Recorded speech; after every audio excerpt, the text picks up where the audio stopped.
Welcome to the thriving metropolis that is Ruston, Louisiana. By the way, it's extremely bright outside and it's extremely hot, so my hair is back. Let's get into it.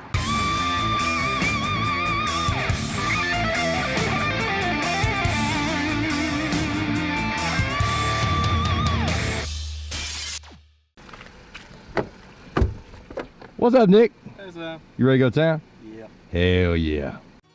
As you can probably tell by the footage, I don't live anywhere near town, okay? So whenever it comes to actually going to retro stores, I don't have the convenience of people like in Seattle, Dallas, any of those areas. Now, granted, I do go to town every single day to go to work, but regardless, the point is that it's kind of an excursion whenever you just want to go out and hang out. So me and my little brother the other day decided to hit up the local store. It's not really local, it's actually a chain, a smaller chain per se, nowhere near the size of GameStop or anything like that, but it's pretty decent, to be honest with you. GameXchange is the name of it. And as you can tell by the footage, I mean, it's got a pretty large footprint. It puts most GameStops to shame, and they cover everything from like current gen consoles all the way back to the Atari and ColecoVision, to be honest with you. Now they've got your regular assortment of Wii boards, dance pads, stuff like that. They've actually got a couple of kiosks in the center right there. I'm walking by that you can actually try out a couple of games. Loads of accessories. This store has just a massive amount of accessories. And they've actually got this cool little junk bin over here. Junk bin, I call it, whatever the case is. But it's got this cool little sticker on it, you know, catch a great deal. That always kind of get a little chuckle out of me. Now, handhelds, I mean not handhelds, but controllers, I should say. Original controllers around here are really hard to find. I don't know about, you know, your particular area, wherever you're watching, but for us around here, it's pretty hard. And the amount of original controllers they have, just, it's really good, because a lot of times I'll pick up ones and they don't work right, or I want to fix them, whatever the case is. I can always swing down here and pick up a nice little one, especially like if you want a pink Xbox 360 controller. I mean, go right ahead. Now, the Nintendo Switch PSVR, that's something relatively new. I mean, even as of 6 months ago, they didn't hardly have anything. But they do have a mountain of Wii, Xbox 360, PS3, just insane amount of them. Handhelds, they've got a decent selection, mostly Nintendo. That's what you're going to kind of see from a lot of this footage on the retro side of it, is that Nintendo is huge down here. Sega not so much. And they've also got a pretty decent selection of DVD and Blu-rays for any, you know, I actually prefer watching physical media most of the time, even though I stream. Now, they've got a nice little glass selection, like most stores do. And, you know, Terminator for the Sega CD, Conker's Fur Day, Jurassic Park for the OG Xbox. I mean, they've got a number of high quality or high rarity items actually sitting back there. Besides that, they've actually got a number of Game Gear and other handheld. I mean, the handheld scene around here is a lot bigger than I thought it was. Until I started frequenting this store, I really didn't know that people really got into that big into the handhelds. Of course, I like my PSP, but again, the Nintendo is king down here. Nintendo 64, Super Nintendo, OG, you know, NES, all that. I mean, yeah, you got a nice little couple of games like Pocahontas. I mean, there's not really a lot to select from whenever it comes to Sega itself. Now, here in a minute, we'll be getting over to the actual Sega section themselves, and you'll see that we do have some Master System games, but a couple of, I mean, not even a year and a half ago, there was no Master System. In fact, I came in there one time and traded in a bunch of duplicates I'd gotten off a good deal, and I think it was the very first time that somebody had actually brought Master System in there. Now, whenever it comes to the Sega in particular, especially the Dreamcast, they've got a huge selection of accessories for it, at least huge by comparison around here. And of course, you know, PS1 and PS2 multi-taps out the yin-yang. But right over here as we pan over, you're going to see that we actually have two Dreamcasts. Now, that wall, about a whole row of that wall was too deep of Dreamcast at one point. And I don't know if every one of them, the GD-ROMs were messed up in them, something. But whenever I found out that they had literally just thrown them in the trash, at least that's what I was told, I almost lost it. I ain't even gonna lie. That really hurt me right there. But we do have some Master System games over here. We just completely bypassed the whole PlayStation side of it. But Master System games, a number of them in box. I'm still working on my collection, but most of that would just be duplicates. I think there's one or two games in there I still need.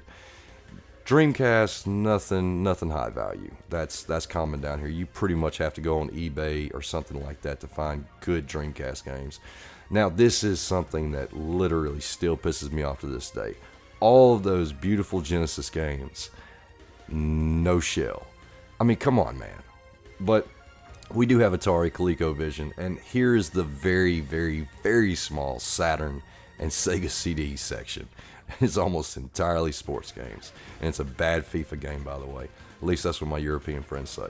Now here we have a wall of Nintendo, N64, NES, Super Nintendo, and after this I'm going to get up with my buddy Knobs. He actually works at the store, and he actually sold me a $5 Saturn last year. And to give y'all a little bit of experience from somebody else here in the South in regards to being a Sega fan, I figured I'd let y'all hear from him, and here's your nice little sticker to prove the point. They really love Nintendo.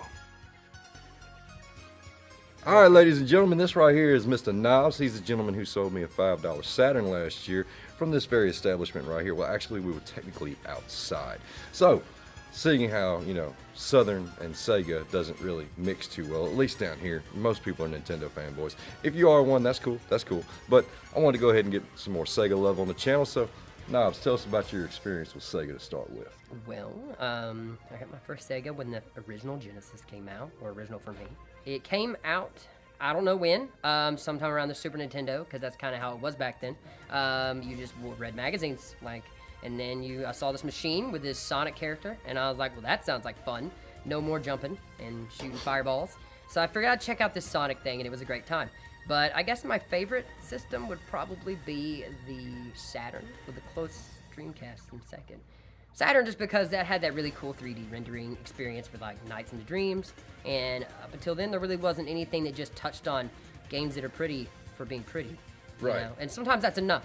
Also, it was one of the first experiences with a controller, I think, with a full analog stick that was engrossed and needed. Most games had analog, but you still went up, down, left, right. So outside of Nights in the Dreams, and we're not talking about Panzer Dragoon Saga. That's way and away. Outside of those two games, what is your favorite game on the Saturn? And let's keep it U.S. exclusive. U.S. exclusive? I don't even know.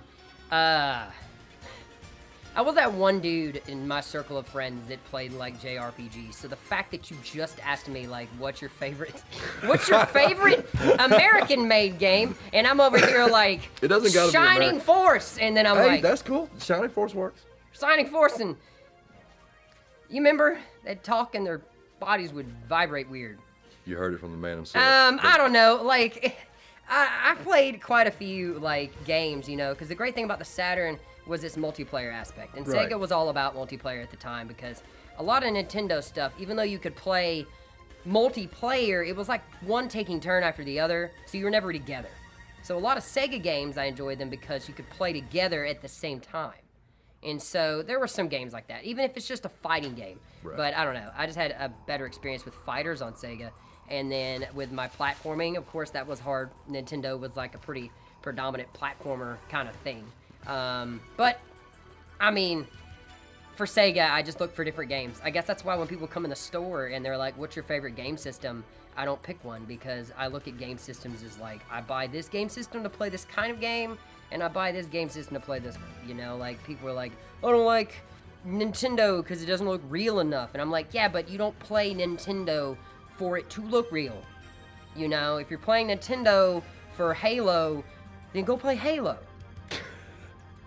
I can agree with you on that entirely. I'm on a rant. That has nothing to do with what you just asked. No. I completely understand you. Appreciate you, brother. That was good. All right, man. I don't know what I just did. All right. So now that we got that done, we're going to grab something to eat. It's really bright looking at this camera. Yeah. It hurts. Yeah, we're going to get some food. Real bad.